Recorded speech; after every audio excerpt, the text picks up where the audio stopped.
जय हिंद सभी छात्रों को। और जैसा कि मैं आपके बीच एक बार फिर से हाजिर हूँ एक इम्पॉर्टेंट क्लास के साथ, और हम लोग आज की क्लास में करंट अफेयर्स देखने वाले हैं।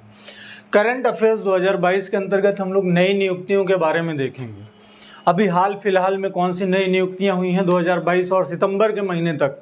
आज 9 सितंबर तक अभी तक जो भी नई नियुक्तियाँ हुई हैं अलग अलग संस्थाओं में, उससे अंतर्गत क्या हाल ही फिलहाल में प्रश्न बन सकते हैं या बनने की संभावना है, उनसे संबंधित प्रश्नों को हम एक बार देखते हैं। फिलहाल ये specially for the Indian army exam, जो कि अगले महीने आयोजित होने वाली परीक्षा सीई का एग्ज़ाम होगा, जो कि पूरे देश में होगा आर्मी अग्निवीर के तहत, तो खास तौर पे उनके लिए ये पैटर्न काम आएगा, बाकी अन्य परीक्षाओं में भी। चलिए क्वेश्चन को शुरू करते हैं और क्वेश्चन को हम देखते हैं कैसे प्रश्न पूछे जा सकते हैं। हमारे सामने एक प्रश्न लिखा हुआ है, व्यक्ति का नाम लिखा हुआ है, व्यक्ति का नाम है टी.वी. सोमनाथन। टी.वी. सोमनाथन।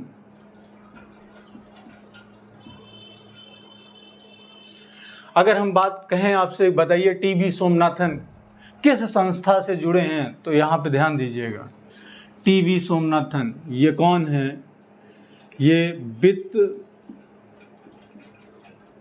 सचिव हैं, और वित्त सचिव को हम इंग्लिश में फाइनेंस सेक्रेटरी बोल सकते हैं। Finance secretary. फिर बात आती है कि वित्त सचिव हैं, और वित्त सचिव अगर आपने प्रश्न को पढ़ रखा है तो आप बताइए जरा, 1 रुपए की नोट पर किसके हस्ताक्षर होते हैं? 1 रुपए की नोट पर हस्ताक्षर कौन करता है? वित्त सचिव करता है। एक आईएएस कैडर का अधिकारी होगा, ठीक, जो कि सेक्रेटरी होता है। और किस मंत्रालय का सचिव होता है? वित्त मंत्रालय का। तो वित्त मंत्री कौन है? वित्त मंत्री निर्मला सीतारमण जी हैं। और वित्त सचिव कौन है वर्तमान में? तो वो टी.वी. सोमनाथन है। यहाँ से एक प्रश्न और बन सकता था, वित्त सचिव वित्त मंत्रालय के लिए काम करता है, और वित्त मंत्रालय के अंतर्गत फिर बात यहीं पे आ जाती है वित्त आयोग की, जिसे हम फाइनेंस कमीशन कहते हैं। अगर वित्त आयोग की हम बात करें तो ये संविधान के किस अनुच्छेद से रिलेटेड है? आर्टिकल 280 से। एक प्रश्न आपका ये बन जाएगा। फिर दूसरा प्रश्न ये बन जाएगा कि प्रथम वित्त आयोग का पहला अध्यक्ष कौन था? तो पहला अध्यक्ष इसका था डॉक्टर के.सी. नियोगी। फिर प्रश्न ये बन जाएगा कि वर्तमान में कौन है? तो वर्तमान में 15वां वित्त आयोग चल रहा है, 15th, और जिसके अध्यक्ष हैं डॉक्टर N.K. सिंह। और फिर यहाँ पे प्रश्न बन सकता था कि नियुक्ति कौन करता है? तो नियुक्ति चाहे वो वित्त आयोग के सदस्य अध्यक्ष की हो, और या वित्त आयोग का गठन ये राष्ट्रपति द्वारा किया जाता है। और कितने वर्ष के लिए? 5 वर्ष के लिए। 5 वर्ष के लिए वित्त आयोग का गठन होता है, ठीक। और डॉक्टर N.K. सिंह वर्तमान में इस पद पे हैं। पहले अध्यक्ष के.सी. नियोगी साहब थे। 280 के तहत वर्तमान संविधान में इसके बारे में बताया गया है, और इस प्रकार से वित्त आयोग अपनी सिफारिशें राष्ट्रपति को सौंपता है। वित्त मंत्रालय की जो भी कार्यवाहियाँ होती हैं, तो इस प्रकार से आपके प्रश्न आ जाते हैं, ठीक। तो चलिए फिलहाल इसको आप देख चुके होंगे वित्त आयोग के बारे में, ये भी इम्पोर्टेंट क्वेश्चन जो कि आ ही जाता है। अब आगे बात कर रहे थे, तो वर्तमान में हमको क्या मिल गया? टी.वी. सोमनाथन इस समय क्या है भैया? टी.वी. सोमनाथन इस समय हमारे वित्त सचिव हैं। चलिए दूसरे नाम को देखते हैं। दूसरा नाम हमारे सामने बहुत अच्छा लिखा गया है। नाम लिखा है जगदीप धनखड़।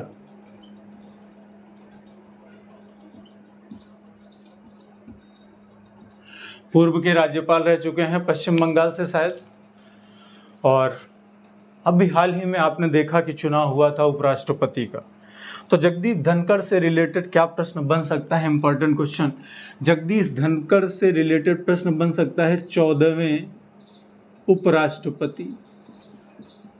किस नंबर के उपराष्ट्रपति चुने गए हैं? 14वें उपराष्ट्रपति। दूसरी बात क्या बन सकती है? फिर ये बन सकता है कि राज्यसभा के वर्तमान सभापति, क्योंकि भारत का उपराष्ट्रपति राज्यसभा का पदेन अध्यक्ष या सभापति होता है, ऐसा संविधान में प्रावधान है। तो उपराष्ट्रपति हैं जगदीप धनखड़ साहब। किस नंबर के उपराष्ट्रपति हैं? 14वें नंबर के। और राज्यसभा के ये वर्तमान सभापति भी बन गए। यहाँ तक बात समझ में सबको आ गई होगी। अगर हम यहीं पे आपसे ये कह देते कि उपराष्ट्रपति का प्रावधान संविधान के किस अनुच्छेद में है, तो आर्टिकल 63 अनुच्छेद 63 से संबंधित है। बाकी और बहुत सारे प्रश्न बनते हैं इनसे संबंधित, जो कि हम पॉलिटी के अंतर्गत देखेंगे। चलिए अगले क्वेश्चन की बात करते हैं। अगला क्वेश्चन आपके सामने लिखा है, बहुत ही शानदार प्रश्न आपके सामने लिखा हुआ है। लिखा है राजीव कुमार।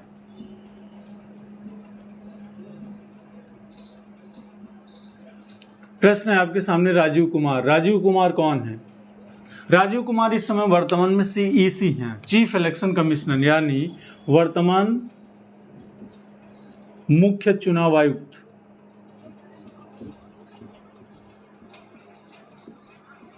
वर्तमान मुख्य चुनाव आयुक्त, जिसको हम शॉर्ट फॉर्म में क्या बोल सकते हैं? शॉर्ट फॉर्म में हम इसको CEC बोल सकते हैं। C for chief, E for election, C for commission, जिसे हिंदी में हम कहते हैं मुख्य चुनाव आयुक्त। तो चीफ इलेक्शन कमिश्नर इस समय हमारे कौन हैं? इस समय हमारे हैं राजीव कुमार। और अगर ये प्रश्न बनता कि राजीव कुमार किस नंबर के मुख्य चुनाव आयुक्त चुने गए हैं, तो 25वें नंबर के। कौन से नंबर के? 25th। ये 25वें नंबर के भारत के मुख्य चुनाव आयुक्त हैं। अब जानते हैं आप कि अगर चुनाव आयोग से संबंधित प्रश्न बनता है, तो चुनाव आयोग से संबंधित बहुत सारे प्रश्न बन सकते थे, जैसे चुनाव आयोग,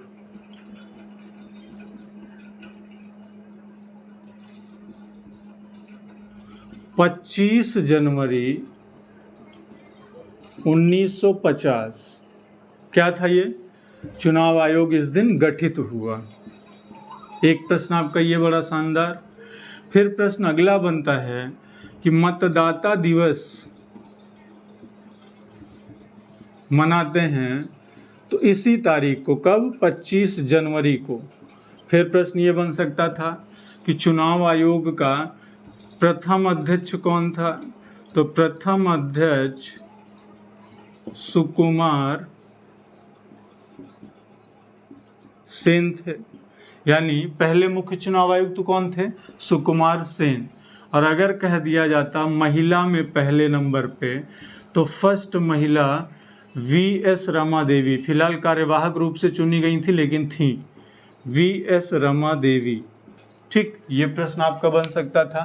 फिर प्रश्न ये कह सकता था कि चुनाव आयोग किस आर्टिकल से रिलेटेड है? आर्टिकल 324 से संबंधित है। फिर प्रश्न ये बन सकता था कि ये जो सुकुमार सेन, BS रमा देवी या फिर मुख्य चुनाव आयुक्त राजीव कुमार हैं, इनका कार्यकाल कितना होगा? तो यहाँ पे ध्यान दीजिएगा, चुनाव आयोग का जो भी अध्यक्ष चुना जाएगा उसका जो कार्यकाल है वो 6 वर्ष या 65 वर्ष, 6 वर्ष या 65 वर्ष जो अध्यक्ष होगा, और बाकी जो सदस्य होंगे उनका 6 वर्ष या 62 वर्ष। ठीक, ये प्रश्न आपके बन सकते थे यहाँ पे। चलिए इन प्रश्नों को हटाते हैं और आगे की तरफ हम लोग बढ़ते हैं। तो वर्तमान में मुख्य चुनाव आयुक्त कौन है?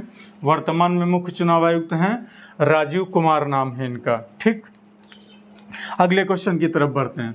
अगले क्वेश्चन की तरफ अगर हम लोग चलते हैं और शक्तिकांत दास का नाम आता है, तो हमें लगता है आपका प्रश्न क्लियर हो गया होगा सभी का।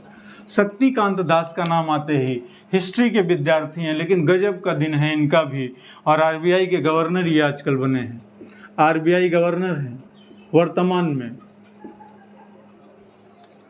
RBI के गवर्नर हैं ये वर्तमान में।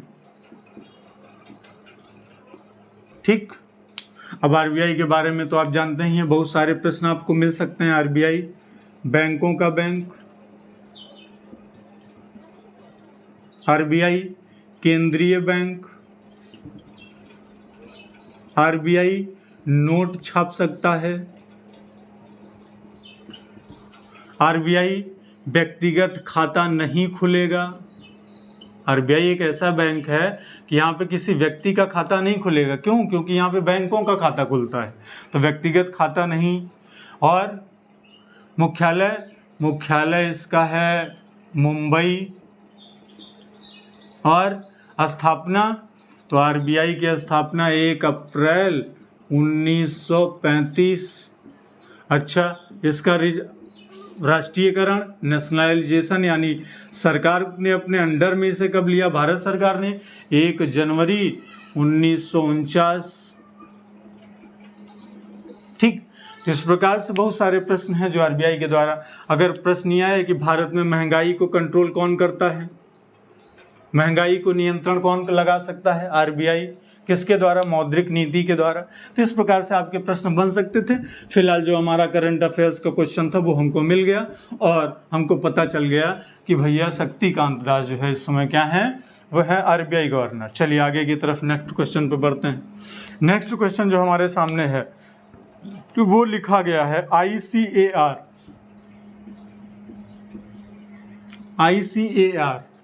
नाम पहले भी सुन चुके होंगे, फुल फॉर्म इसका चेक कर लेते हैं। इंडियन काउंसिल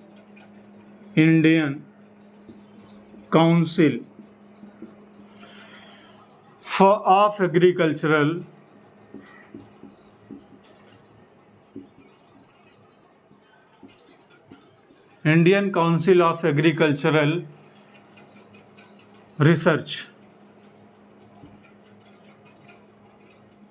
हिंदी में हम इसे बोल सकते हैं भारतीय कृषि अनुसंधान परिषद। भारतीय कृषि अनुसंधान परिषद, जिसको हम शॉर्ट फॉर्म में ICAR कहते हैं, जिसके द्वारा जो भी कृषि योग्य जो कुछ वस्तुएं हैं जिनके मूल्य निर्धारित किए जाते हैं, रिसर्च किए जाते हैं अलग अलग गुणवत्ता को लेकर के, कृषि से संबंधित जो भी चीज़ें होती हैं। तो ICAR, अगर यहाँ पे बात की जाए कि इसके अध्यक्ष कौन हैं वर्तमान में, ICAR के अध्यक्ष कौन हैं, तो यहाँ पे एक बहुत ही अच्छा शानदार प्रश्न आपके सामने बन जाता है। और ICAR की अगर हम बात करें अध्यक्ष की, तो यहाँ पे प्रश्न हमारा क्या बनेगा,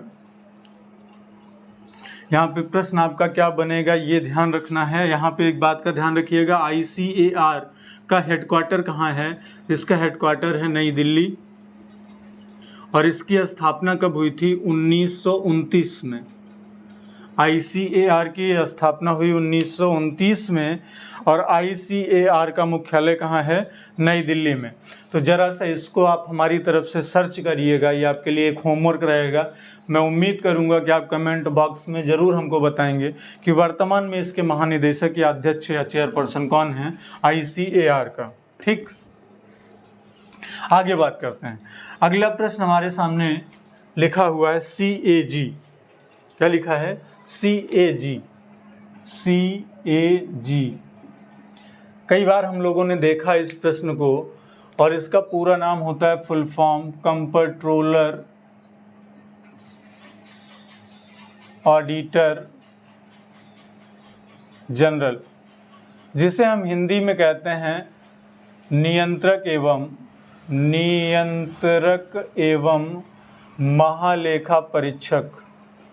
नियंत्रक एवं महालेखा परीक्षक ये कौन होता है? फिर यहाँ पे प्रश्न ये बन जाता है कि भारत सरकार का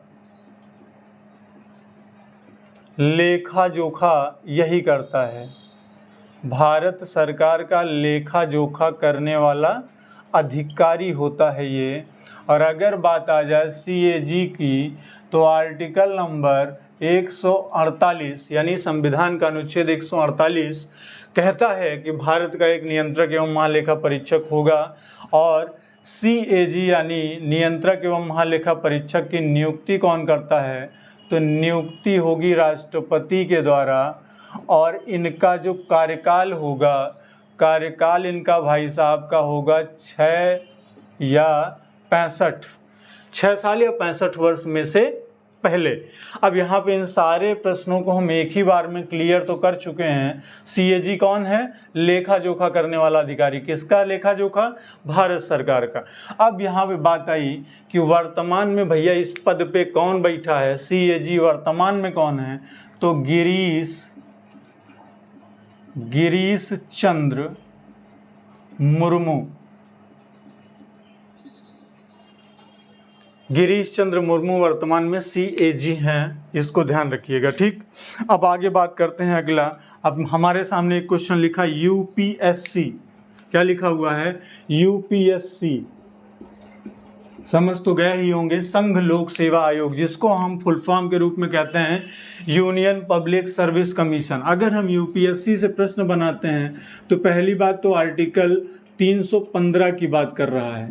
फिर अगर अध्यक्ष की बात कर रहा है तो यहाँ अध्यक्ष के लिए फिर से वो 665 की बात करेगा। और अगर सदस्यों की बात कर रहा है तो सदस्यों के कार्यकाल में 662 हो जाएगा। ठीक, ये ध्यान रखिएगा। इसके बाद फिर अगर वो कह रहा है ये सारी नियुक्तियां कौन करेगा अध्यक्ष और सदस्य की, तो नियुक्ति भैया राष्ट्रपति के द्वारा होगा। राष्ट्रपति को आप समझिए ना, वो ब्यूटी पार्लर का ब्यूटिशियन, मतलब वो जो सजाता हो जाता है, वही उसका काम है कुल मिला के भारत के संविधान में ज़्यादा तौर पे आप देखेंगे तो ये इतना प्रश्न आपका निकला। लेकिन अब प्रश्न ये निकला कि वर्तमान में चेयरपर्सन कौन है? तो वर्तमान में मनोज सोनी ये हैं अध्यक्ष। किसके अध्यक्ष हैं? यूपीएससी के। ठीक, ये क्लियर हो गया होगा आपका। यूपीएससी के वर्तमान में अध्यक्ष हैं कौन है भैया? मनोज सोनी है। ठीक, तो इतना प्रश्न आपके सामने हो गया था। अब आगे बात आती है नेक्स्ट क्वेश्चन की। नेक्स्ट क्वेश्चन आपके सामने लिखा हुआ है नीति आयोग। पहले भी हम लोगों ने इन प्रश्नों को पढ़ा है। फिलहाल अगर हम चाहेंगे कि मिटा दें, अगर मिटा दें तो आप स्क्रीनशॉट ले सकते हैं और जल्दी से हम फिर देखते हैं अगले कुछ क्वेश्चन को। तो अगर अगले प्रश्नों की हम बात करें तो अगले प्रश्नों में हमारे सामने बहुत अच्छे क्वेश्चन फिर मिल जाएंगे थोड़े से। और यहाँ पे हम देख लेते हैं थोड़ा सा। प्रश्न आया है, लिखा हुआ है नीति आयोग, NITI, नीति आयोग। बहुत ही खूबसूरत प्रश्न है। यहाँ से क्या प्रश्न बनेगा? पहली बात, योजना आयोग का स्थान ले लिया। योजना आयोग का नया नाम क्या है? योजना आयोग का नया नाम। फिर दूसरी बात, कब किया गया ये? 1 जनवरी 2015 में। अच्छा, अध्यक्ष कौन होता है इसका? अध्यक्ष हमेशा प्रधानमंत्री होता है। अच्छा, इसके अलावा हम अगर बात करें वर्तमान उपाध्यक्ष कौन है, तो वर्तमान उपाध्यक्ष क्या, एक प्रश्न आपका क्लियर हो जाता है। और फिर वो आपसे अगर कहे वर्तमान में नीति आयोग का CEO कौन है, चीफ एग्जीक्यूटिव ऑफिसर, मुख्य कार्यकारी अधिकारी, तो अब आप यहाँ पे प्रश्न का उत्तर थोड़ा सा सोच समझ के देंगे। अगर उपाध्यक्ष की बात करता है तो सुमन के वेरी ये वर्तमान में उपाध्यक्ष हैं किसके? नीति आयोग के। ठीक, सुमन के वेरी वर्तमान में उपाध्यक्ष हैं। अगर बात करता है CEO की तो यहाँ पे भैया ध्यान दीजिएगा, परमेश्वरन अय्यर। क्या? परमेश्वरन अय्यर। ये कौन है? वर्तमान में CEO हैं किसके? नीति आयोग के। और वर्तमान में उपाध्यक्ष कौन है? तो सुमन के वेरी ये उपाध्यक्ष हैं। इस बात को आप ध्यान दीजिएगा। ठीक, तो इस प्रकार से प्रश्न आ जाता है। लेकिन अगर ये कहता है कि क्या नीति आयोग संवैधानिक संस्था है, तो बिल्कुल भैया इस बात को ध्यान रखिएगा, नीति आयोग संवैधानिक संस्था नहीं है। क्यों? क्योंकि संविधान में इस बात का कहीं भी कोई उल्लेख नहीं है कि नीति आयोग होगा। लेकिन निर्वाचन आयोग होगा, बिल्कुल उल्लेख है 324 में। संघ लोक सेवा आयोग होगा, बिल्कुल उल्लेख है अनुच्छेद 315 में। ठीक, वित्त आयोग होगा, बिल्कुल उल्लेख है अनुच्छेद 280 में। राजभाषा आयोग होगा, बिल्कुल उल्लेख है अनुच्छेद 343 में। लेकिन क्या नीति आयोग होगा? बिल्कुल संविधान में इस बात का कहीं भी कोई उल्लेख नहीं है। इसलिए कभी कभी एग्जामिनर प्रश्न को घुमा के दे देता है और पूछ लेता है कि निम्नलिखित में से कौन सी संवैधानिक संस्था नहीं है, और वो यूपीएससी ऑप्शन दे देगा, वो आपको राजभाषा आयोग ऑप्शन दे देगा, वो आपको वित्त आयोग ऑप्शन दे देगा और आपको नीति आयोग, और उस समय आप फंस जाते हैं। लगता है हमको जल्दबाजी में कि नीति आयोग भी दरअसल संवैधानिक संस्था है, तो नहीं, बिल्कुल नहीं है। इस बात को आप कंफर्म रखिएगा, ठीक। तो इस प्रकार से यहाँ नीति आयोग से संबंधित इतने प्रश्न आपके बन सकते थे। अगली बात अगर हम करते हैं नेक्स्ट, अगली बात हमारे सामने एक बहुत अच्छा नाम आ गया है, माधवीपुरी बुच। ये मैंने अगर जेंडर की बात की जाए तो ये महिला है, और ये पहली महिला हैं जो उस पद पर पहुंची हुई हैं। तो ये पहली महिला हैं जिन्हें सेबी का अध्यक्ष बनाया गया, सेबी की प्रथम महिला अध्यक्ष, सेबी की प्रथम महिला अध्यक्ष। अब सेबी क्या है? सेबी शेयर बाजार पर नियंत्रण रखता है। शेयर बाजार पर नियंत्रण कौन करता है? सेबी करता है, रखने वाली संस्था, ठीक। दूसरी बात, फुल फॉर्म क्या होगा? फुल फॉर्म इसका होगा securities exchange board of India, ठीक। अगर बात करें किसकी स्थापना कब हुई थी, तो 1988 में 12 अप्रैल को, ठीक। और अगर ये बात की जाए कि इसका हेडक्वार्टर कहाँ है, तो इसका हेडक्वार्टर है, मुख्यालय है मुंबई में। कहाँ है? मुंबई, ठीक। तो इस प्रकार से मेन काम क्या है इसका? शेयर बाजार पर नियंत्रण रखने वाली, शेयर मार्केट के ऊपर कंट्रोल करने वाली ये भारत सरकार की सबसे बड़ी संस्था है। लेकिन फिर प्रश्न यही आता है कि क्या सेबी संवैधानिक संस्था है? तो बात को ध्यान रखिएगा, SEBI is a non constitutional body of Indian government, यानी सेबी भारत सरकार की सरकारी संस्था है, न कि संवैधानिक संस्था है। सरकारी संस्था है लेकिन संवैधानिक नहीं है। और यहाँ पे एक बात का ध्यान रखिएगा, जो सरकारी है जरूरी नहीं है वो संवैधानिक है। बात समझ में आ रही है? जरूरी नहीं है कि जो सरकारी है वो संवैधानिक है, ठीक। इस बात को आप ध्यान रखिएगा। तो इस प्रकार से आपके सामने प्रश्न आए।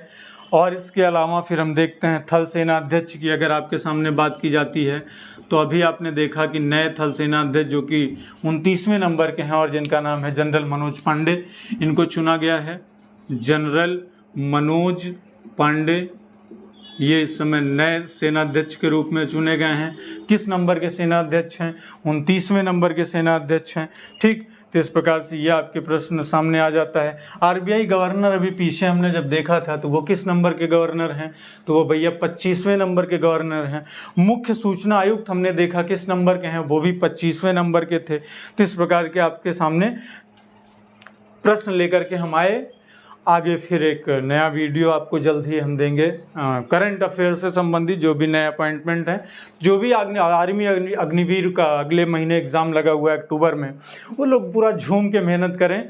और अगर आप चाहें तो आप हमारे ऑफलाइन टेलीग्राम चैनल पे भी आप हमारे साथ जुड़ सकते हैं। वहाँ पे टेस्ट पेपर आपको 2 से 3 टेस्ट पेपर रोज़ सुबह से शाम के बीच में, और कुछ प्राइवेट टिप्स और प्राइवेट क्लास और कुछ इम्पॉर्टेंट क्वेश्चन के साथ पीडीएफ जो कि परीक्षा में 100% प्रश्नों को फंसा देने वाले, ये प्रोग्राम आपका तैयार हो चुका है। ज़्यादा फीस नहीं है, फीस को बहुत ही सीमित मात्रा में रखा गया है। तो अगर आप संपर्क करना चाहें तो आप हमारे कॉन्टैक्ट नंबर पर संपर्क कर सकते हैं। कॉन्टैक्ट नंबर आपको मिल जाएगा हमारे चैनल के लिंक में ही, ठीक। तो मिलते हैं अगले वीडियो के साथ। जय हिंद सभी छात्रों को।